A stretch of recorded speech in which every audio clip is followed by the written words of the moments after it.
Buen día, hoy vamos a hablar acerca del sistema económico.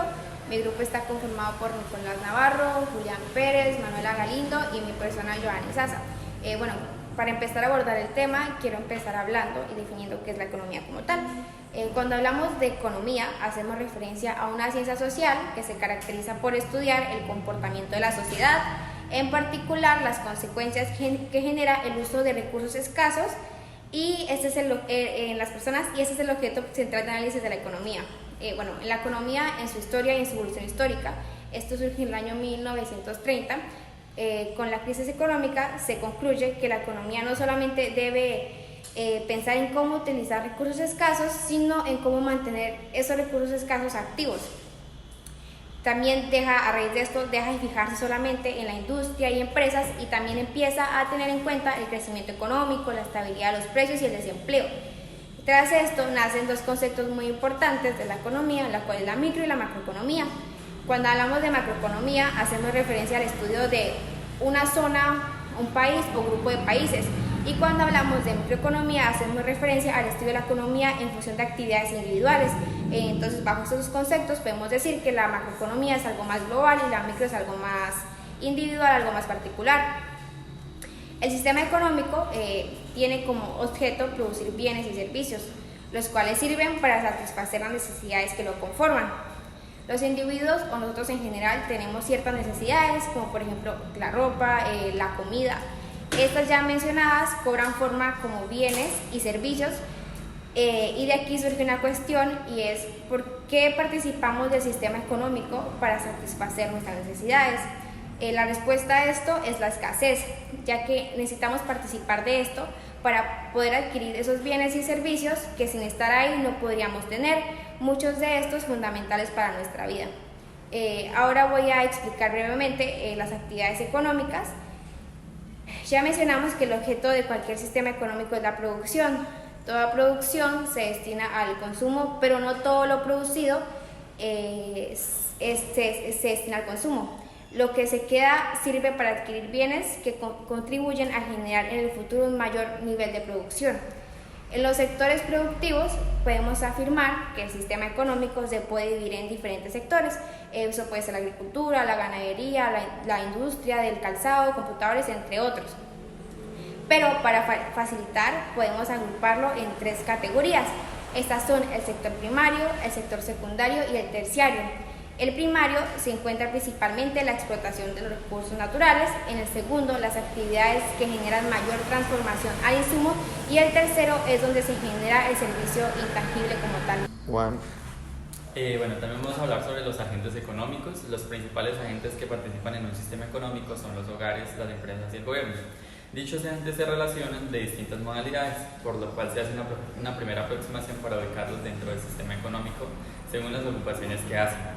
Esta primera aproximación nos muestra que la principal actividad de las empresas es la producción, mientras que la de los hogares es el consumo. De esta forma, las empresas generan los bienes para que sean consumidos por los hogares a medida que estos compran aquellos bienes para la satisfacción de sus necesidades. El gobierno es un agente con unas características especiales, además de ser un agente económico como los otros. El gobierno además tiene la capacidad de administrar y regular a las personas que componen el sistema económico. En ese sentido, el gobierno es un agente económico, sin embargo, además es el delegado de velar por el respeto de las normas del juego que regulan el sistema económico. En las actividades de consumo, los hogares participan comprando bienes de consumo que son aquellos que van a satisfacer directamente las necesidades de los individuos. Entre los bienes de consumo se pueden mencionar como por ejemplo los alimentos, la ropa. Y para realizar la actividad de producción, las empresas y el gobierno compran bienes intermedios. La mayor parte de estos bienes intermedios son materias primas que sirven para fabricar los bienes que producen las empresas, tales como la harina, que se usa en una fabricación de pasta, el cacao, que se utiliza para producir chocolate, y el caucho, que se utiliza para fabricar neumáticos. Las empresas y el gobierno también compran bienes de capital, que son aquellos que se usan para transformar los bienes intermedios, pero que no sufren transformaciones en el proceso productivo. La maquinaria, los instrumentos de alta tecnología y los camiones son ejemplos de estos. Los bienes intermedios. Hay varios bienes que nos hacen la vida más fácil, más simple y que estamos acostumbrados a usarlos diariamente. No obstante, raramente nos preguntamos acerca del proceso beneficioso que ha sido primordial para que aquellos bienes llegaran a nuestras manos. Varios de los bienes y servicios que generan todos los sectores de la economía son bienes finales, o sea, que esos son los bienes de consumo o bienes de capital. Sin embargo, muchos otros productos son utilizados como bienes intermedios. Eso es como insumos que deben ser transformados para producir otros bienes y servicios. Los factores de producción. Para realizar la producción de bienes y servicios en un sistema económico se debería utilizar una mezcla de factores de producción. Los componentes de producción son el trabajo, el capital y los recursos naturales. La utilización de cada uno de esos factores en el proceso productivo permite a sus dueños recibir una remuneración. De esta forma, el trabajo se remunera con los salarios, mientras tanto que el capital y la tierra se remuneran con una renta, la cual está compuesta primordialmente de intereses y ganancias. Esa remuneración sirve para estimular la participación de cada uno de los factores productivos en la producción. En ese sentido, vale la pena que no nos detengamos por un momento para profundizar en esos conceptos asociados con la remuneración de los factores. El trabajo, la capital y la tierra son recursos escasos y por lo tanto tienen un costo de oportunidad. En el caso del trabajo, el individuo que ofrece su mano de obra en el sistema económico se enfrenta a una decisión entre trabajar y descansar. El costo aquel que el sujeto le asigne al tiempo libre o al descanso es el costo de oportunidad que se generará al tomar una decisión, una elección por el trabajo, y debería ser menor o igual al sueldo que recibirá por trabajar. Si el costo que un sujeto le asigne al tiempo libre es más grande que el sueldo que le ofrece por trabajar, su conducta racional tendrá que ser rechazar el trabajo. En el caso del capital y la tierra sucede algo parecido, pues la decisión de destinar esos factores de proceso de producción implica un costo de oportunidad. Si el individuo decide destinar un monto de dinero a comprar una máquina que mejore su proceso productivo o ampliar una fábrica, está dejando de consumir ahora para obtener un mayor beneficio en el futuro. El costo de no beneficiarse del consumo ahora es el costo de oportunidad de destinar ese dinero a mejorar el proceso productivo y equivalente a la tasa de interés. La remuneración a los factores. Todos los hogares necesitan un ingreso para suplir sus necesidades, es decir, una cantidad de dinero que les permita cubrir los gastos de vivienda, alimentación, educación y en general todo lo que necesitamos para vivir. Estos ingresos pueden conseguirse de diferentes maneras. Pueden provenir del trabajo que realiza una persona, de la tierra que posee o del capital que invierte en alguna actividad productiva. El trabajo, la tierra y el capital son factores de producción y la remuneración de esos factores es lo que conocemos como el ingreso. La remuneración al trabajo es el salario, es decir, la cantidad de dinero que recibimos a cambio del trabajo que realizamos. La remuneración a la tierra se denomina renta. Por ejemplo, si tu familia tiene una pequeña parcela, puede decidir sembrarla o arrendarla para que alguien más la siembre. El dinero que le pagarían por el arriendo es lo que se conoce como remuneración a la tierra. La remuneración al capital es el dinero que alguien recibe cuando utiliza su capital para producir algo. Por ejemplo, si tienes un dinero ahorrado con el que decides comprarte un horno de pan, la remuneración al capital sería el dinero que recibirías a cambio de los panes que produces después de descontar la remuneración a tu trabajo. ¿Cómo se asignan los recursos en la economía? En el tamaño en que los recursos de una economía son escasos, se necesita disponer de un mecanismo para asignarlos entre los diversos individuos y ocupaciones económicas. La asignación de los recursos debería hacerse por medio de unos mecanismos que por una sección establezcan las condiciones bajo las cuales pues, las personas van a tener ingresos a ellos, y por otra les brinden a ellos mismos la información elemental para conceder los recursos entre las diferentes ocupaciones económicas. Veamos la situación de la asignación de recursos entre gente. Una sociedad en que la asignación se hace por medio de la fuerza, se verá abocada a una confrontación persistente entre sus individuos y por esta vía a una pérdida pues, de recursos. Un concurso o una premiación es una manera como de conceder un costo de recursos entre otras personas que cumplen con ciertas condiciones.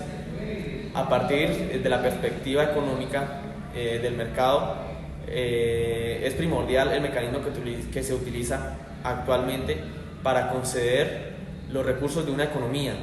No obstante, el mercadeo no es el exclusivo mecanismo de asignación.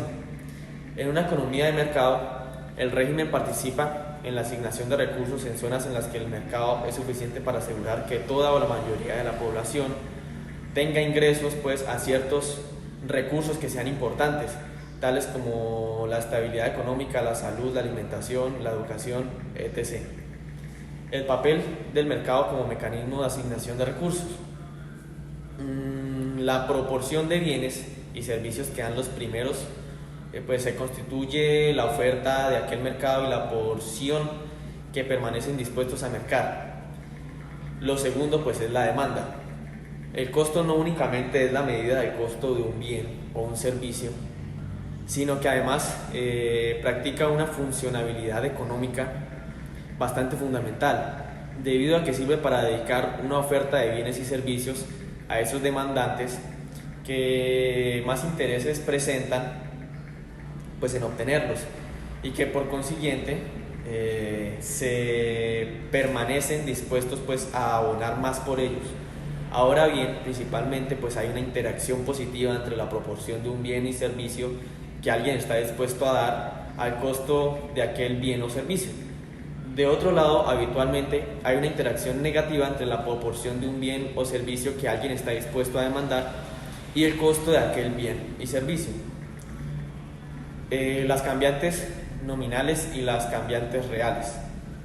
Una vez que los economistas aseguran que una intensidad ha incrementado en términos nominales, pues se desea mencionar que ha incrementado su costo, o sea, la multiplicación de los porcionales o de las porciones por los costos.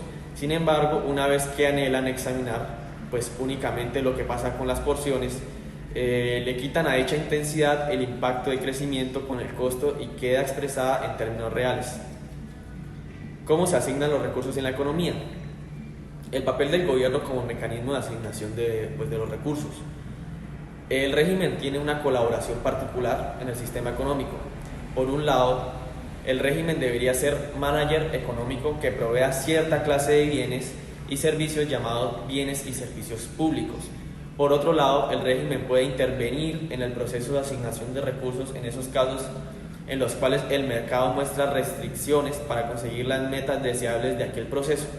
Inclusive se puede ofrecer pues la sustitución en que el régimen sustituya plenamente el mercado como mecanismo de asignación de recursos.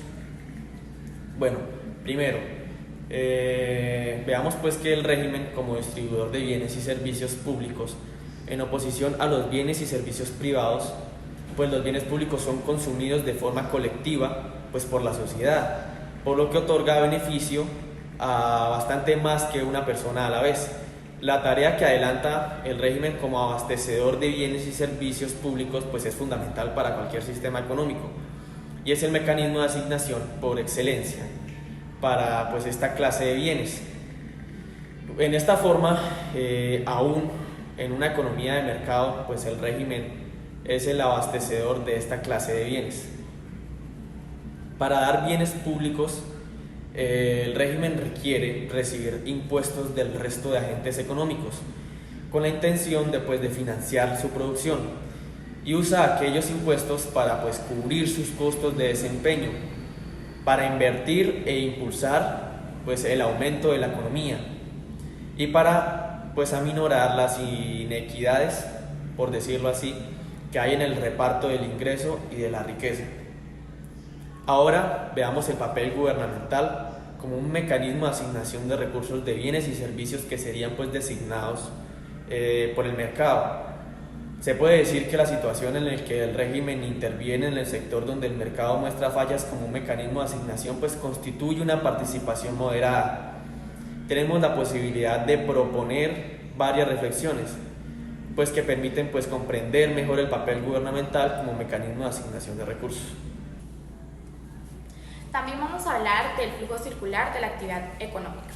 El flujo circular de la actividad económica, la estructura y el funcionamiento de un sistema económico se pueden representar en un diagrama conocido como el flujo circular del ingreso. Este diagrama muestra por una parte el flujo real y el flujo nominal que se da entre distintos agentes económicos. Es importante tener claros los conceptos de flujo real y flujo nominal. El flujo real es una transacción que implica el traspaso de una propiedad de un bien o un servicio, y una nominal implica el traspaso de una propiedad de derechos u obligaciones. Dentro de todo el diagrama del flujo circular encontramos que cualquier transacción real tiene un equivalente nominal. Esto sucede porque cualquier transacción real tiene una contraparte nominal en una economía que se usa como dinero u otros medios de pago. El ejemplo claro es el producto del ingreso y de una economía. De esta manera, el ingreso de una economía es la contraparte nominal del flujo real, que es su producto. En otras palabras, el producto y el ingreso son equivalentes, y esta equivalencia se puede expresar matemáticamente de la siguiente manera, donde Q igual a Y significa Q, que es el producto, y Y es el ingreso. Ahora veamos el flujo circular en una economía cerrada y sin gobierno. En esta economía solo hay dos agentes económicos, los hogares y las empresas. Podemos concluir con lo anteriormente dicho que el producto es equivalente al ingreso, lo que significa que el valor de los bienes y servicios finales, o sea, el producto que las empresas quieren vender, es equivalente al ingreso de los hogares que reciben remuneración por el uso de sus factores productivos. En esta economía es importante tener en cuenta dos variables, la oferta agregada y la demanda agregada. Cuando hablamos de oferta agregada nos referimos a lo que hemos denominado como un producto, es decir, al conjunto de bienes y servicios finales que ofrecen las empresas. Por otra parte, la demanda agregada corresponde a la demanda total de los hogares por bienes y servicios finales. Si expresamos esto, sería en O igual a Q igual a Y, donde O es la oferta agregada, Q el producto y Y el ingreso. Una economía estará en equilibrio macroeconómico cuando la oferta agregada sea igual a la demanda agregada. Cuando una economía no está en equilibrio, se producen diferentes consecuencias, que sería que esto surgiría y generaría una situación de desempleo. Pero todos sabemos que los hogares no destinan todos sus ingresos a comprar bienes y servicios, sino que guardan una parte para hacer frente a necesidades futuras o a necesidades futuras. Los hogares en su mayoría depositan en entidades financieras como en los bancos o las corporaciones financieras, pues no todas guardan su dinero bajo el colchón. Y esto se puede representar de la siguiente manera: Y igual a C más S, donde Y es el ingreso, C el consumo y C es el ahorro. Y esas entidades financieras a su vez prestan el dinero ahorrado por los hogares a quienes tienen que comprar bienes y no tienen recursos para hacerlos. Si las entidades financieras logran canalizar todo el ahorro de los hogares hacia la inversión, la oferta agregada será igual a la demanda agregada y no habrá desequilibrios macroeconómicos con sus consecuencias, que en esta sería el desempleo. Podemos expresar matemáticamente la demanda agregada de la siguiente manera: DD igual a C más I, donde DD es la demanda agregada, C el consumo y I es la inversión. De otro lado, combinando las ecuaciones, podemos expresar que la oferta agregada está de la siguiente manera: O, que es la oferta agregada, igual a C, que es consumo, más C, que es ahorro. Podemos encontrar también el sistema financiero. ¿Qué es el sistema financiero? En una economía cerrada y sin gobierno, la oferta agregada es igual a la demanda agregada. Si todo el ahorro es canalizado hacia la inversión, uno de los problemas que se debe superar para llegar a este resultado es que generalmente aquellos que ahorran no son los mismos que invierten. La tasa de interés es el pago que hace el sistema financiero a los ahorradores por dejar su dinero en el banco, y a la vez los que deben pagar los inversionistas para que los bancos les presten el dinero de los ahorradores a los ahorradores. Ambos de estos funcionan con lógicas diferentes. Hablemos ahora del flujo circular en una economía cerrada y con gobierno. El gobierno algunas veces se comporta como una empresa, pues ambos producen bienes, servicios y contrata factores de producción, y otra vez se comporta como un hogar, pues compra bienes y servicios finales. El gobierno también participa en el flujo nominal de varias maneras. Por un lado, el gobierno recibe el pago por los bienes y servicios que vende. Por otro lado, recibe remuneración de los factores productivos que son de su propiedad y que además de este, no hay que olvidar que el gobierno recolecta impuestos que le pagan los hogares y las empresas. El gobierno también puede ahorrar, por lo cual hay un flujo nominal de recursos que se dirige al sistema financiero. De igual manera, los recursos de ahorro que el sector financiero canaliza hacia la inversión también puede dirigirse hacia el gobierno. Hay que tener en cuenta que los hogares no solo destinan el ingreso a consumir o a ahorrar, sino que además también a pagar impuestos. Podemos expresar esto en la siguiente fórmula, que es Y igual a C más T, donde T representan los impuestos, y al introducir los impuestos como un uso potencial de ingreso, debemos replantear la expresión matemática con la oferta agregada, que sería O igual a Q igual a Y igual a C más T. De esta manera, la expresión matemática también de la demanda agregada queda de la siguiente manera, que es DD igual a C más I más G, donde G representa el gasto público, que sería una nueva variante. Estas dos anteriores ecuaciones muestran que la inclusión del gobierno en el análisis genera una nueva fuente potencial de desequilibrio entre la oferta agregada y la demanda agregada. Ahora iremos a hablar del flujo circular en una economía abierta. En una economía abierta debemos adicionar un nuevo agente al sistema económico, el sector externo. De hecho, de que una economía tenga relaciones económicas con el resto del mundo implica cambios en los conceptos de oferta y demanda agregadas que hemos venido utilizando. Por un lado, las empresas nacionales cuentan ahora con un nuevo comprador para sus bienes y servicios, que sería el resto del mundo, que se denomina como las exportaciones, las cuales complementan la demanda agregada de la economía. De otro lado, ahora los hogares también pueden comprar bienes y servicios del resto del mundo, además de los productos nacionales de acá, los cuales se denominan importaciones, las cuales complementan la oferta agregada de la economía al estar disponible para los hogares. En una economía abierta, la oferta agregada no solo se compone de la producción nacional, sino además de las importaciones. Un desequilibrio entre estas dos también podría generar un desequilibrio entre la oferta y la demanda agregada, incluso si el ahorro es igual a la inversión y si el gasto público es igual a los impuestos.